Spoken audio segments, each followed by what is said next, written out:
Assalamualaikum warahmatullahi wabarakatuh. Selamat pagi, selamat datang di perkuliahan akuntansi manajemen.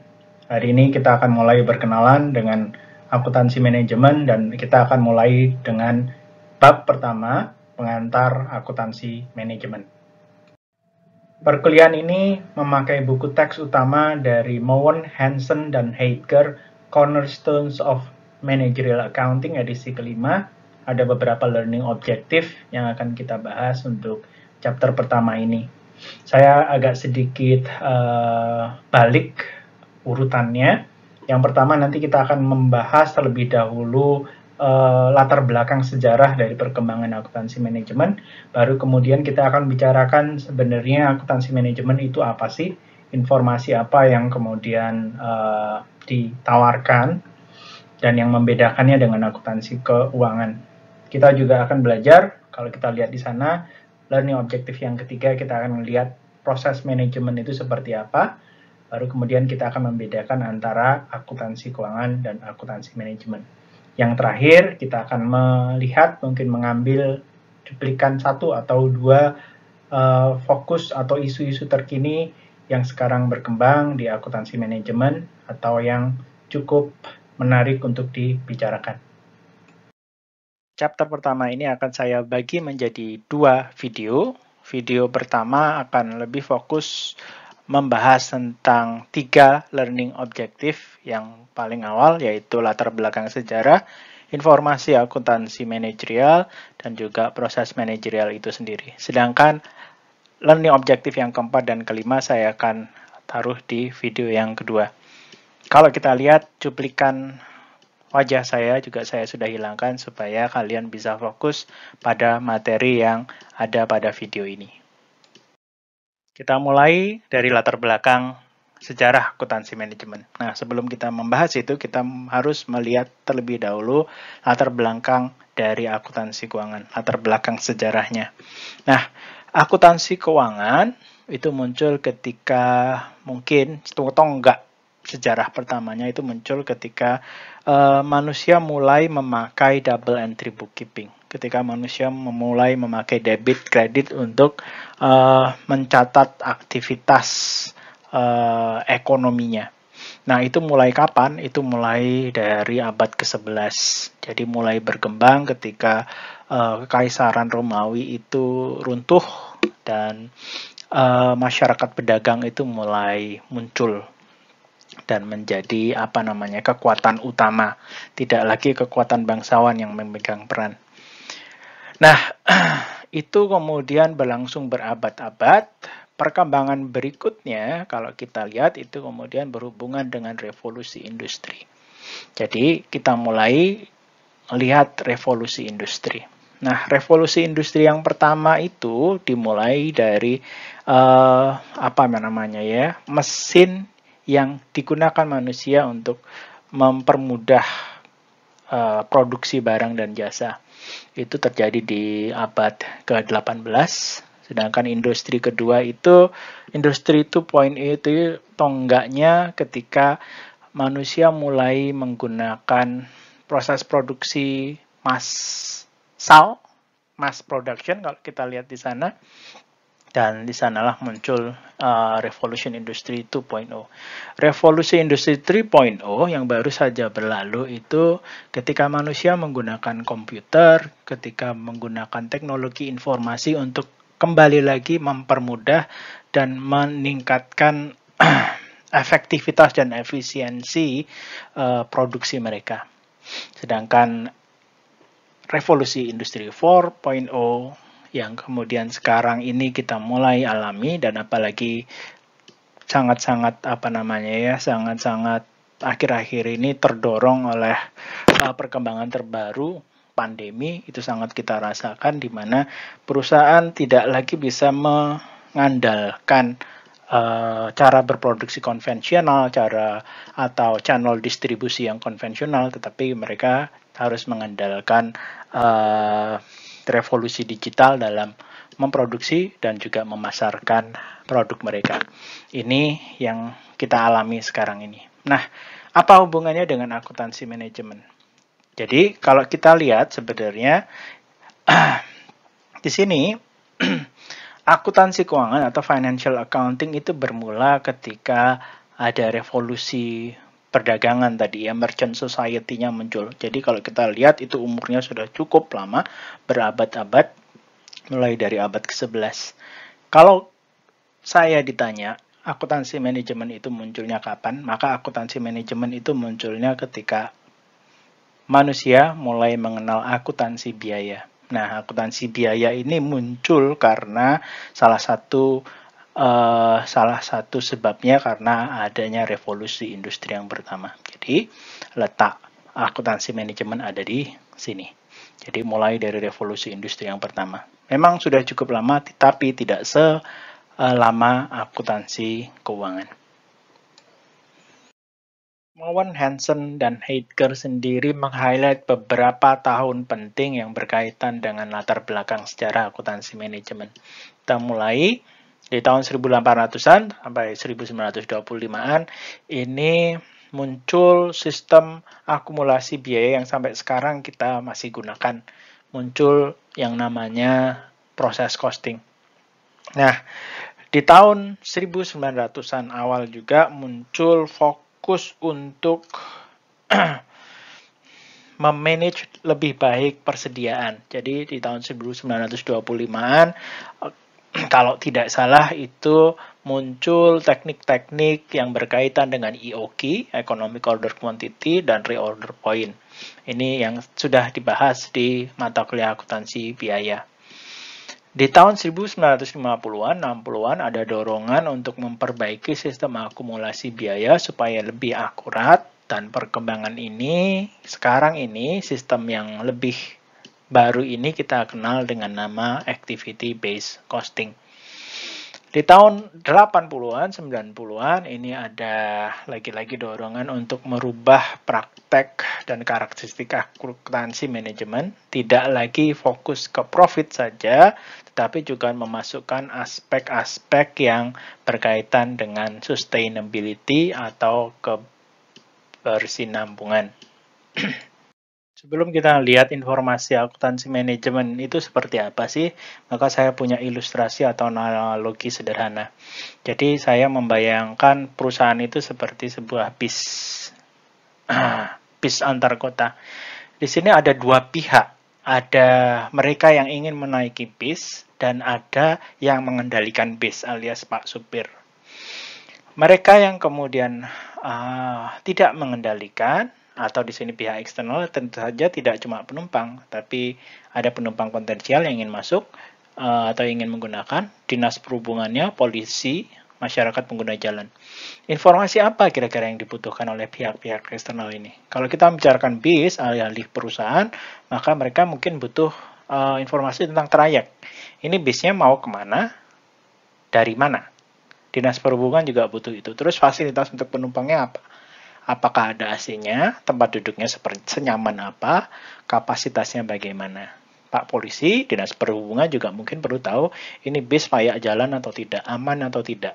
Masyarakat pengguna jalan lainnya butuh tahu juga ini patuh nggak sih bis yang ini nih dengan aturan-aturan lalu lintas. Informasi ini yang dibutuhkan oleh mereka yang tidak mengendalikan bis. Mereka yang ingin naik, Pak Polisi yang kemudian ingin memonitor supaya jalan raya itu lancar. Nah, informasi yang dibutuhkan mereka ini analoginya mirip seperti akuntansi keuangan atau financial accounting. Mereka bukan yang mengendalikan bis atau bukan yang mengendalikan perusahaan. Di sisi lain ada pihak internal yang mengendalikan bis atau perusahaan. Di sini analoginya sama seperti supir. Informasinya agak sedikit berbeda dengan pihak eksternal tadi. Apa yang kira-kira dibutuhkan oleh supir bis yang mengendalikan bis?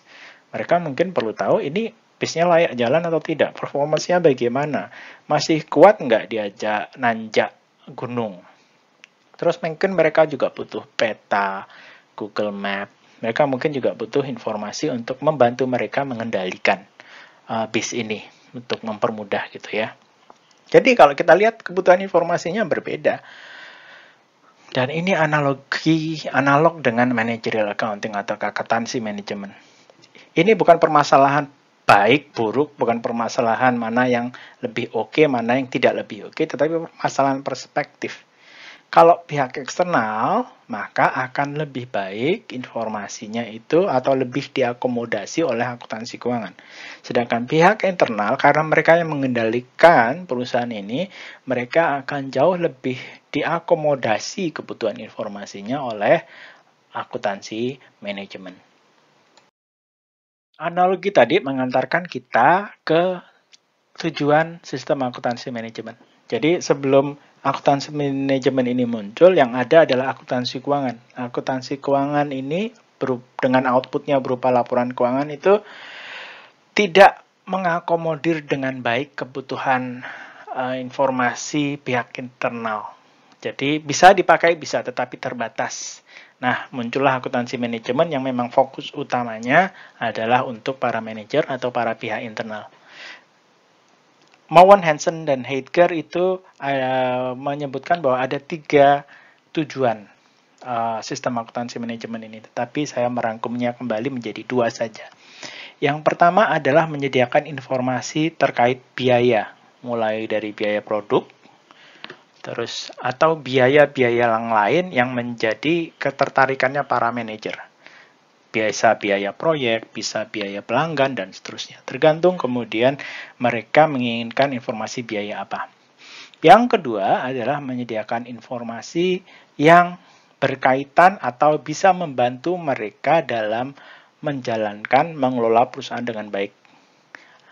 Dan kita namakan ini, proses pengelolaan ini sebagai proses manajemen atau manajemen proses. Informasi ini harus membantu mereka ketika mereka melakukan aspek planning, aspek controlling, dan aspek pembuatan keputusan atau decision making. Lihat lebih dalam sistem akuntansi manajemen itu seperti apa. Jadi kalau kita lihat sama seperti sistem apapun di dunia ini, sistem itu pasti ada input, ada proses, dan ada output. Nah, apa yang membedakan sistem akuntansi manajemen ini dengan sistem akuntansi keuangan? Yang jelas bedanya ada di sini. Saya lingkari sekarang. Bedanya di sana. Perbedaan utamanya adalah perbedaan pengguna. Pihak internal itulah yang berusaha ingin dilayani oleh akuntansi manajemen. Nah, karena usernya ini spesifik pihak internal manager, maka kebutuhan informasinya berbeda. Di sini kita lihat kemudian kebutuhan informasinya berupa outputnya. Karena kebutuhan outputnya berbeda, prosesnya mungkin agak sedikit berbeda juga. Tetapi kalau kita lihat sih sebenarnya kurang lebih collecting, measuring, storing, dan seterusnya itu sama. Inputnya, karena output yang diinginkan juga agak sedikit berbeda, maka kebutuhan inputnya juga agak sedikit berbeda.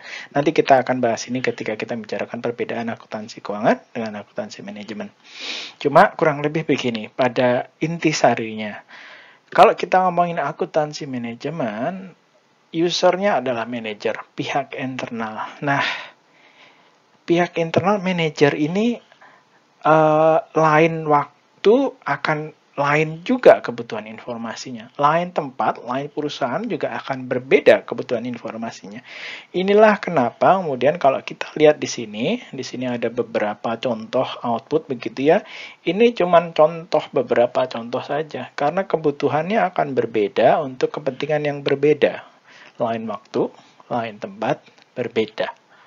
Inilah kenapa kemudian akuntansi manajemen ini di satu sisi sepertinya mudah tetapi jauh lebih kompleks karena ingin mengakomodir kebutuhan informasi dari para manajer, dari manajer level atas sampai bawah, dan kebutuhan informasi yang akan berbeda dari satu perusahaan dengan perusahaan yang lain.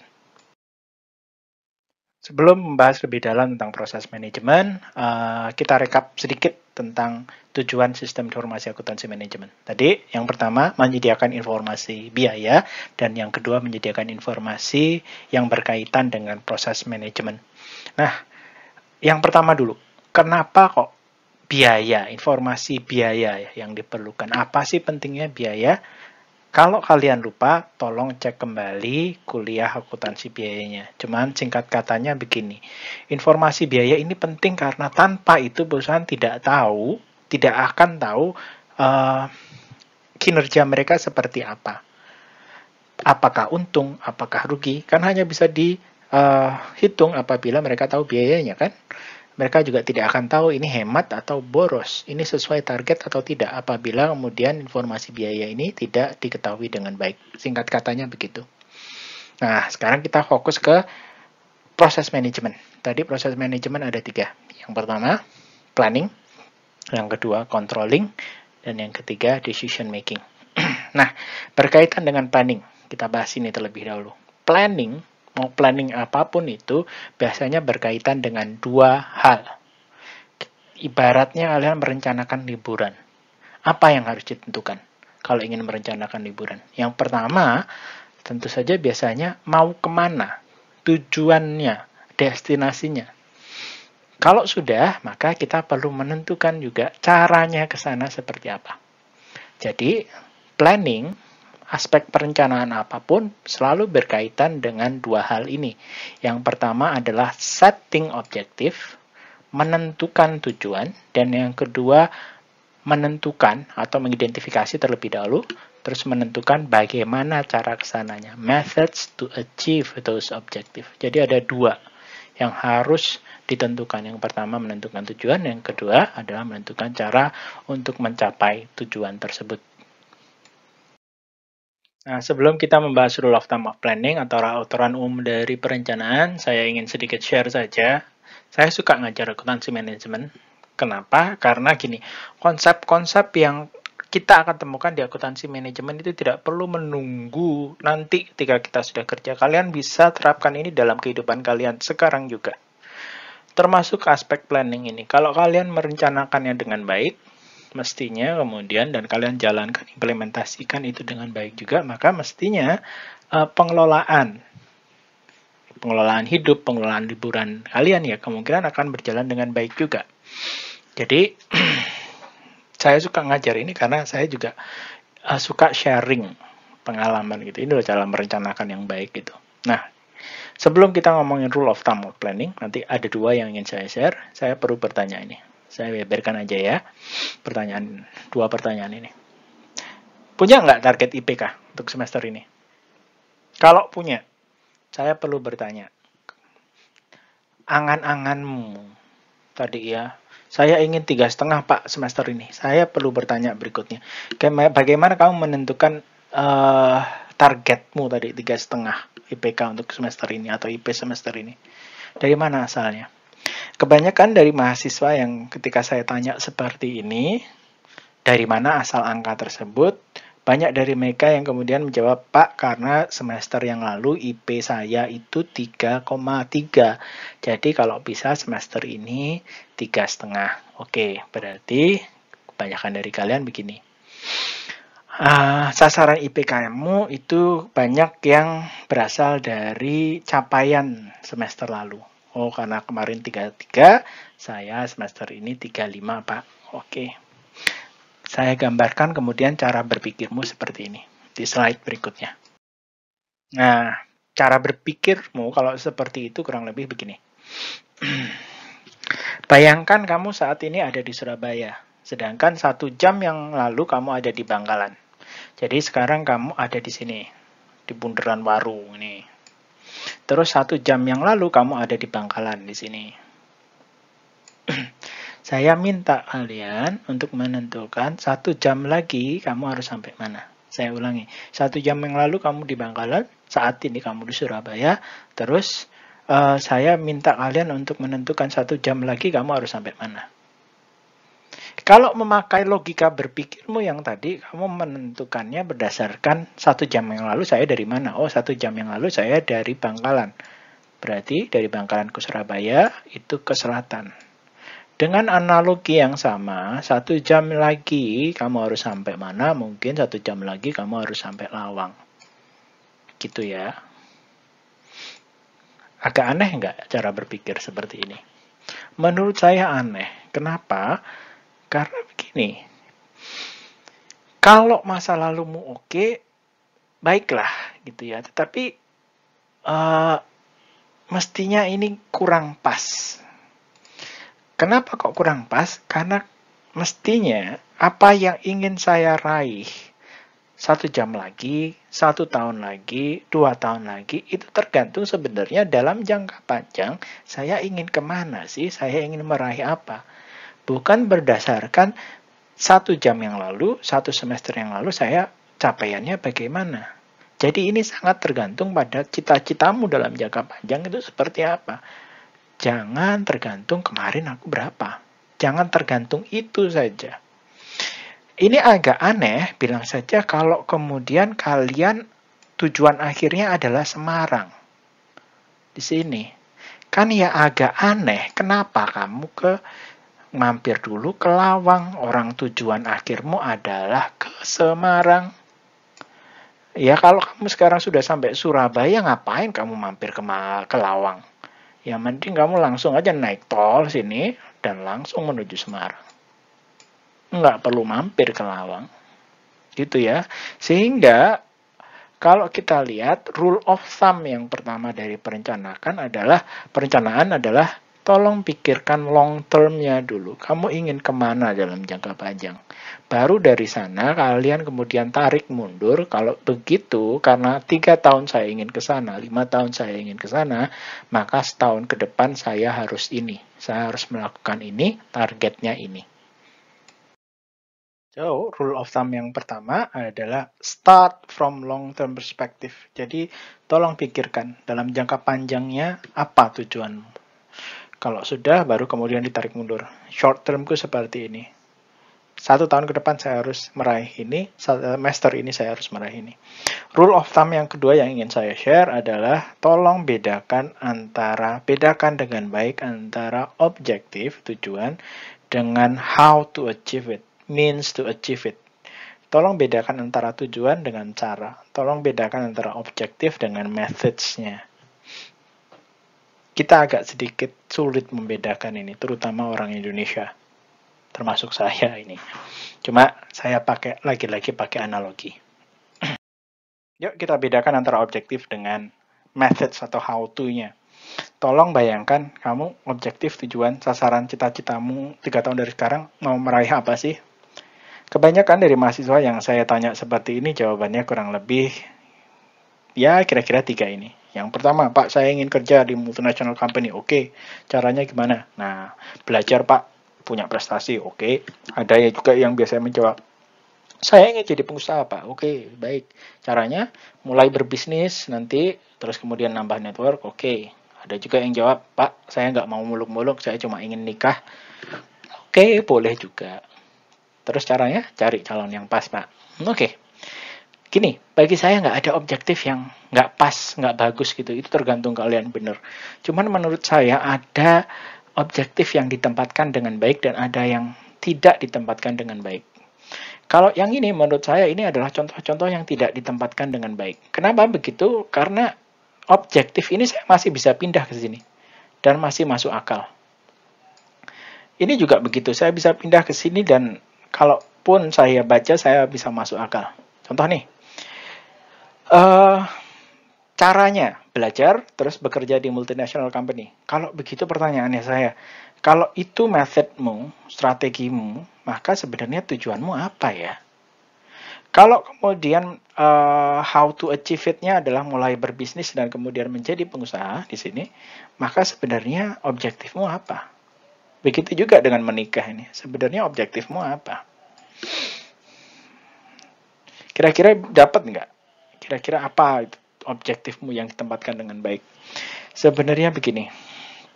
Karakteristik objektif yang baik yang tidak bisa diragukan lagi penempatannya adalah kalau objektif tersebut bisa diukur dengan baik. Di sini pengukurannya agak sedikit mengawang-awang. Dia akan menjadi objektif yang baik kalau bisa diukur dan biasanya kalau bisa diukur itu ketika dia ada angka. Jadi ini kurang pas ya. Cuman kalau ada angkanya sekarang jadi mestinya jadi jauh lebih oke. Bisa bayangkan kemudian objektif tetapi harus ada angkanya. Maka yang tadi saya bisa perbaiki kurang lebih begini. Nah, objektif yang pertama, saya ingin punya gaji 15 juta per bulan, Pak. Oke, nah itu udah ada angka sekarang. Mudah diukurnya. Omset bulanan 50 juta rupiah Pak per bulan. Oke, sip. Sudah ada angkanya, memudahkan saya untuk mengukur. Jadi kalau suatu saat saya ketemu kalian, kemudian saya nanya, kamu gaji pertamamu dulu berapa? Ketika ada yang menjawab, oh saya gaji pertama saya 20 juta. Oh oke. Karena itu melebihi ekspektasi kamu sendiri. Dulu kan ekspektasimu target cuma 15, terus sekarang 20. Ada juga yang jawab mungkin 10. Oh, itu berarti di bawah ekspektasi. Jadi saya ini memudahkan kita untuk melihat apakah ini sesuai target, di atas target atau di bawah target. Begitu juga dengan yang terakhir ini, menikah sekali ini. Sekarang sudah ada angkanya. Nah, saya sudah bisa ngelihat ini sesuai target atau enggak. Kalau saya tanya kalian udah nikah enggak 3 tahun dari sekarang mungkin ya. Ada yang jawab belum lah, itu berarti di bawah target. Kalau ada yang jawab sudah Pak, baru saja kemarin, oke, alhamdulillah, berarti itu sesuai target. Kalau ada dari kalian kemudian juga jawab, sudah Pak, oke sip. Terus kemudian dia menambahkan, saya sudah nikah 2 kali. Oke sip. Berarti itu melebihi target.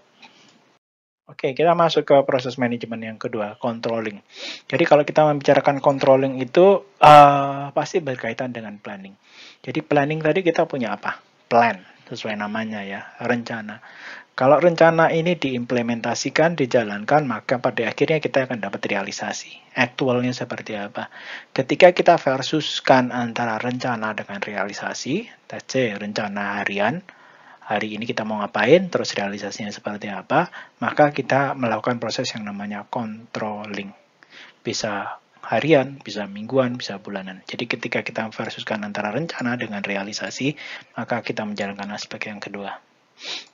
Atau plan versus actual, atau target sama capaian. Nah, ketika kita melakukan proses itu, kita melakukan controlling. Dan tidak berhenti di sana, berikutnya adalah kalau kurang, kalau ada gap, kita harus melakukan langkah-langkah perbaikan. Kita masuk ke manajemen proses yang terakhir, yaitu decision making. Dalam bahasa Inggris, decision making. Tapi kenapa kok di dalam bahasa Indonesia ketika ditranslasikan itu jadi pengambilan keputusan? Menurut saya ini nggak pas. Kalau kita lihat definisi di situ, saya masukkan, decision making is the process of developing and choosing.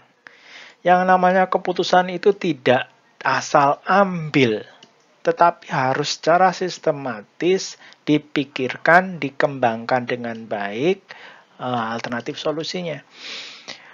Pembuatan keputusan yang baik itu harus mulai dari aspek mengidentifikasi, mengenali sebenarnya problem yang kita hadapi itu apa. Kalau sudah dikenali dengan baik, baru kemudian kita bisa mengembangkan alternatif solusinya apa saja. Dari sanalah kita bisa mengambil mana solusi yang paling baik. Jadi nggak cuma nyomot begitu saja. Harus kita mulai, dan mulainya dari mengenali dan mengidentifikasi problem dengan akurat. Oke, kalau kita lihat siklus proses manajemen ini tentu saja dimulai dari aspek planning, lanjut ke aspek implementasi, baru kemudian dari sana kita akan dapat realisasinya seperti apa, dan kita bisa mulai aspek controlling, mengukur realisasi dan membandingkan dengan rencana. Balik lagi kemudian nanti kalau ada yang kurang, kita bisa kemudian melakukan langkah-langkah perbaikan dan merencanakannya dengan baik. Jadi ini sebuah siklus di mana decision making itu akan ada untuk setiap langkah dari proses manajemen. Proses manajemen tadi adalah bahasan terakhir untuk video pertama ini. Video kedua nanti kita akan membahas tentang perbedaan akuntansi keuangan dan akuntansi manajemen.